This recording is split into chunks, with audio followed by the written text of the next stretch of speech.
All right, everyone, are you ready to see what happens in the next two chapters of our book? Remember, they had just gotten to that mountain of the other worlds, and then they just saw the gate where the guards were guarding it. So let's see what happens. Chapter 7 is called A Good Trick. As the wind blew away more fog, Jack and Annie saw a bridge. It was made of thick wooden planks held together with iron bands. It stretched all the way from the edge of the cliff where they were standing to the iron gate. "Come on, let's go," said Annie. "Wait," said Jack. "What about the guards?" The two guards in gold armor stood perfectly still. Their huge spears gleamed in the torchlight. "I don't know," said Annie. "Why don't you read that second rhyme?" Jack looked at his notebook and read aloud. "4 gifts you will need. The first for me, then a cup, a compass, and finally a key." "Well, the first gift is the Christmas night's cloak," said Annie. "Yeah, I guess it's supposed to help us somehow." He unbuttoned the cloak from his neck, then he held it out and got a good look at it. "Maybe this cloak could make us invisible." "That's nuts," said Jack.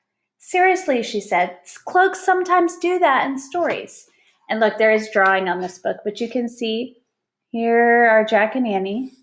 There's the drawbridge, there's the iron gates, and there are the guards, there and there.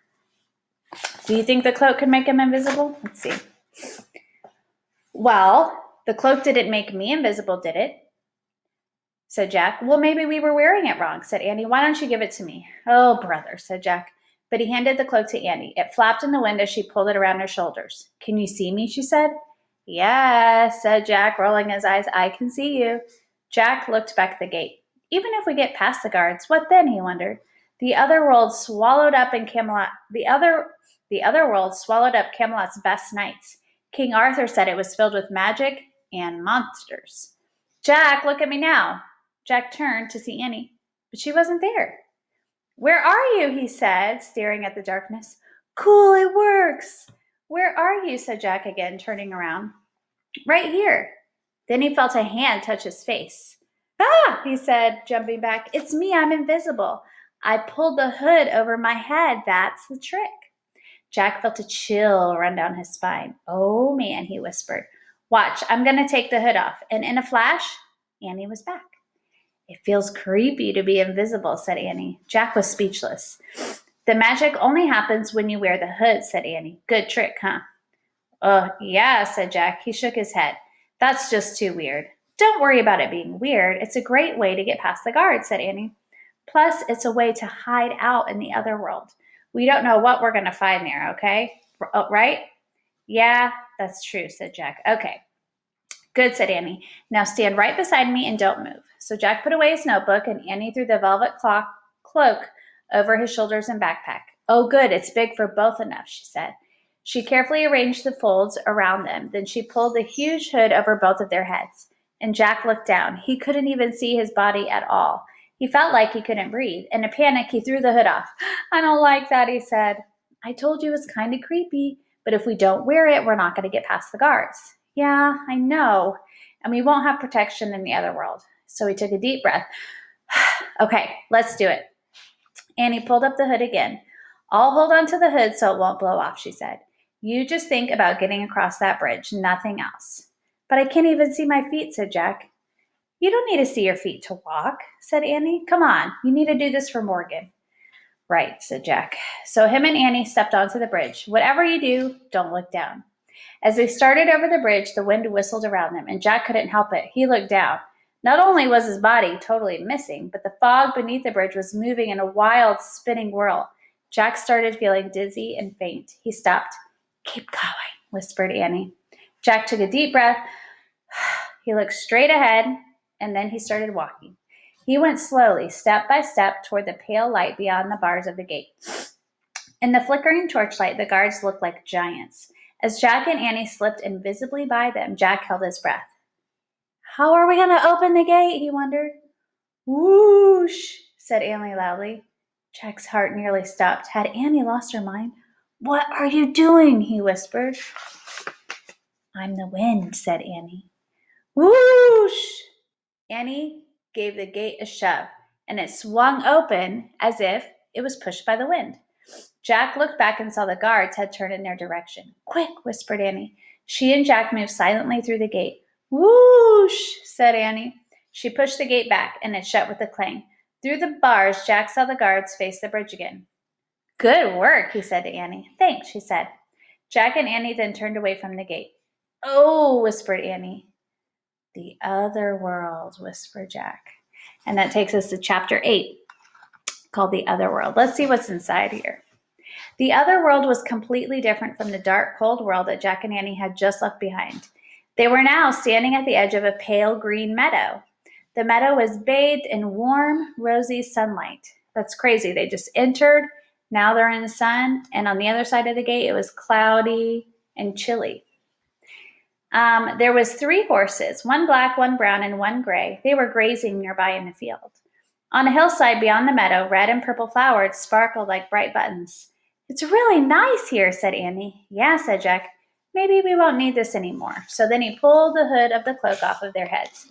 He was relieved to see Annie's face and to see himself again. What was that first rhyme again? Jack took out his notebook and read, Beyond the iron gate, the keepers of the cauldron wait. He looked around warily. I wonder where the keepers of the cauldron are, he said. What do you mean, asked Annie. We just sneaked past them, remember? Whoosh. I don't know. The rhyme says beyond the iron gate. Those guards were standing in front of it. They weren't beyond it. Shh, said Annie. Listen.